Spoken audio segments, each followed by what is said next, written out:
Un jour, Aminata sortit de chez elle pour acheter du pain. En chemin, elle rencontra une petite fille qui semblait perdue. Compatissante, elle lui demanda « Jeune fille, tu es perdue ?»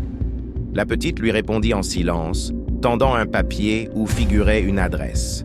D'abord, Aminata pensa mettre la fillette dans un taxi et demander au chauffeur de la raccompagner en suivant l'adresse. Mais après réflexion, elle décida de l'accompagner elle-même. Elle héla un taxi et monta avec la petite fille, direction la cité indiquée sur le papier. Arrivés à destination, l'adresse les mena à une maison un peu isolée.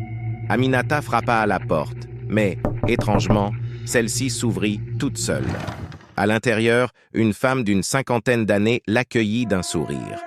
Aminata lui expliqua « J'ai rencontré cette jeune fille qui semblait perdue, et elle tenait cette adresse sur un papier. Cela m'a conduite jusqu'ici. C'est votre fille ?»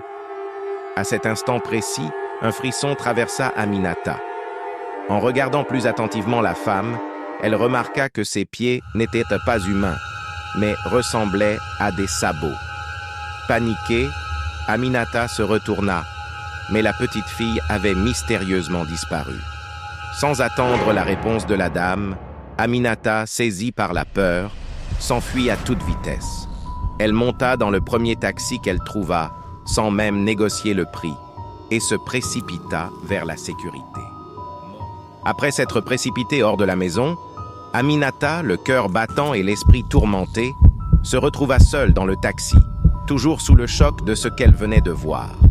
Les sabots de la vieille dame, ce regard perçant, tout cela n'avait aucun sens. Elle tenta de reprendre son souffle. En regardant à travers la vitre du taxi, elle aperçut par pur hasard la silhouette de la petite fille à un coin de rue, debout, immobile, comme figée dans l'obscurité. Le chauffeur, remarquant son expression effrayée, lui demanda « Ça va, mademoiselle ?» Mais Aminata ne répondit pas. Elle ne pouvait détacher son regard de la petite silhouette. Soudain, la petite fille tourna lentement la tête vers elle et un étrange sourire apparut sur son visage, un sourire qui semblait vieux, bien trop vieux pour une enfant.